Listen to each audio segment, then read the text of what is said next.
Hallo und willkommen zu einem neuen Video. Ich bin der Martin und das hier in dem Video, was ihr gerade seht, der Rufen, der die Bälle fängt, das sieht relativ einfach aus, oder?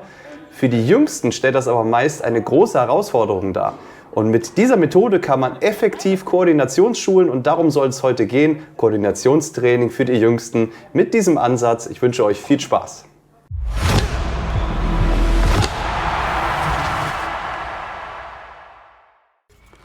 Bevor wir starten, ich fände es mega cool, wenn ihr diesen Channel abonnieren würdet. Also wollt ihr mich unterstützen, drückt auf die Glocke, abonniert den Channel und dann verpasst ihr kein Video mehr von mir. Wenn ihr mich unterstützen wollt, in der Videobeschreibung gibt es Infos dazu. Jetzt geht's los. So, dann steigen wir gleich ein in die Übung. Der Rufen ist mein Proband und ich erkläre ihm jetzt hier erstmal die Übung. Ich werde in diesem Video mit Absicht nicht so viel schneiden, weil das Video auch ganz gut zeigt, welche Probleme bei diesem Training hier auftreten können und wie ihr sie lösen könnt. Unter der Koordination versteht man ja das harmonische Zusammenwirken von Sinnesorganen, peripheren und zentralen Nervensystemen sowie der Skelettmuskulatur. Das heißt, Rufen soll jetzt mehrere Aufgaben erledigen, soll die mit dem Auge wahrnehmen und versuchen auszuführen. Er bekommt jetzt die Aufgabe, Bälle zu fangen, einen rechts, einen links, einen auf der Vorhandseite, einen auf der Rückhandseite und soll diesen Ball mit einer Hand immer fangen. Dabei soll der Rufen auch noch gleichzeitig darauf achten, dass er mit der offenen Schlagstellung, also mit dem rechten Bein jetzt hier auf der rechten Seite und dem linken Bein auf der linken Seite vorne steht. Das hat der Rufen hier an der Stelle auch ganz gut gemacht. Ich zeige ihm jetzt aber, dass er auch beim Abwerfen des Balles wieder zu mir zurück, bitte wie in einer Schlagbewegung dann, den Ball zu mir zurückwerfen soll. Das heißt, er soll, und ihr seht, das ist jetzt schon schwierig für ihn, er soll den Ball mit links fangen, dann den Arm zurücknehmen, ja, ist immer noch nicht ganz richtig, und dann wie in einer Schlagbewegung den Ball zu mir zurückwerfen. Das war schon deutlich besser. Und das sind so kleine Feinheiten, auf die ihr bei dieser Übung achten solltet und die natürlich den Schwierigkeitsgrad enorm steigern. Und ihr seht es jetzt hier ganz gut, Rufen fasst immer mal wieder mit zwei Händen zu und das schult dann die Koordination, dass man da eben genau drauf achten muss. Rufen ist übrigens 6 Jahre alt und natürlich liegt das natürlich auch ein bisschen an den Fähigkeiten, ne, was der Schüler schon mitbringt, wie gut das funktioniert und klappt. Aber ihr seht, Rufen tut sich da sehr, sehr schwer und muss sich sehr, sehr anstrengen, die Übung korrekt auszuführen.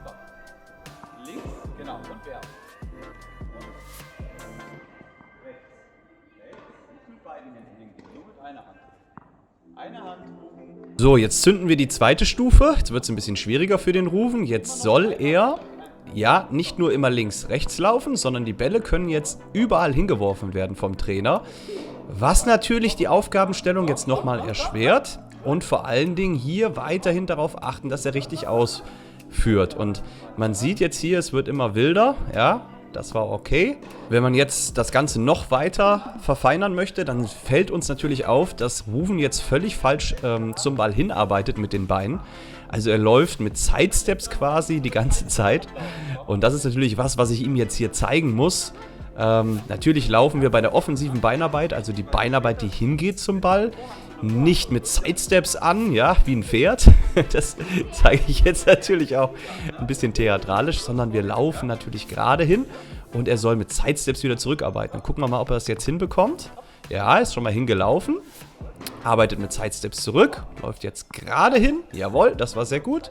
Und läuft gerade hin und arbeitet wieder mit Sidesteps zurück. Genau so soll es sein. Ja? Und ihr seht, jetzt kam wieder eine Aufgabe dabei und dann hat er sich gleich wieder schwer getan und wieder die Sidesteps gemacht. Ja? Das schult ungemein die Koordination und natürlich auch die Konzentration. Und deswegen bin ich eigentlich von dieser Übung sehr, sehr begeistert.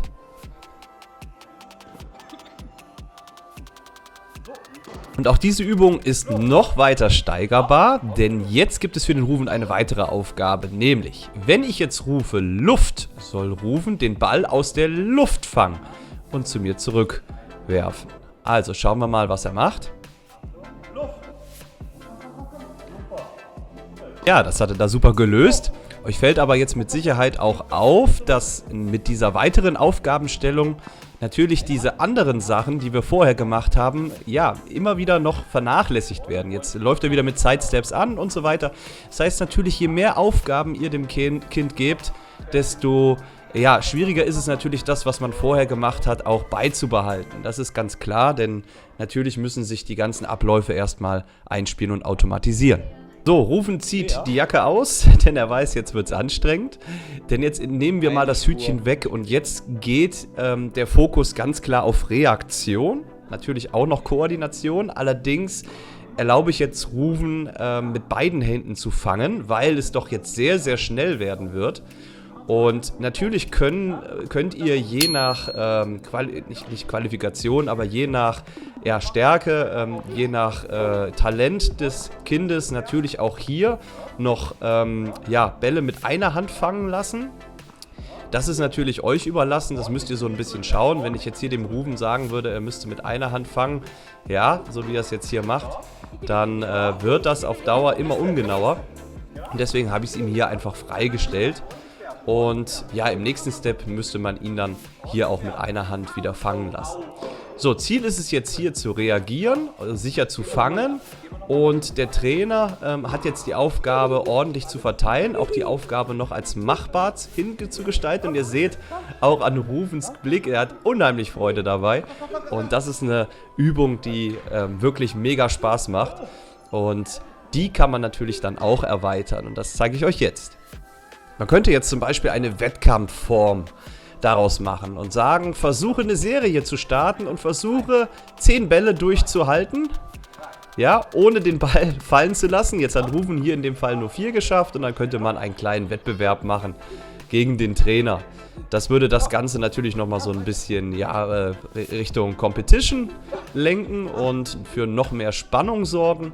Vielleicht aber auch für noch mehr Konzentration beim Kind. Und ja, man könnte zum Beispiel auch das Ganze auf Levels aufteilen. Das heißt, der Trainer sagt, es gibt Level 1, es gibt Level 2 und Level 3. Level 1 ist noch sehr langsam, das muss er durchhalten. Dann gibt es Level 2, das ist mittel. Und dann gibt es Level 3, das ist sehr schwer. Und man kann jetzt hier zum Beispiel auch Kopf und Luft wieder mit dabei nehmen. Also Fang aus der Luft und Köpfe mit dem Kopf. Ja, da hat der Trainer schlecht geworfen. Also ihr seht, man kann die Übung variieren, bis der Arzt kommt. Da sind euren Möglichkeiten keine Grenzen gesetzt. Zum Abschluss der Trainingseinheit zeige ich euch jetzt nochmal die Kombination aus Kopf, Luft und Fangen. Jetzt hier mit dem Rufen und ihr könntet mit älteren Kindern sogar auch noch Fuß dabei nehmen. Also das heißt, der Ball muss dann mit der Innenseite des Fußes zurückgepasst werden. Aber das wäre für den Rufen jetzt hier noch eine Nummer zu groß. Also bleibt es hier bei den Sachen und ihr seht, natürlich werden jetzt die Ausführungen immer ungenauer und es geht jetzt hier einfach auch mehr um Reaktion und Spaß. Probiert diesen Übungsansatz einfach mal aus in eurem Tennistraining und da bin ich gespannt auf eure Kommentare hier unter diesem Video. Wenn ihr Lust habt, schaut in meine weiteren Videos rein, die ich euch jetzt einblende. Bleibt auf meinem Kanal, schaut euch die Videos an, es gibt so viel zu entdecken und in dem Sinne sehen wir uns beim nächsten Mal. Bis dahin, euer Martin.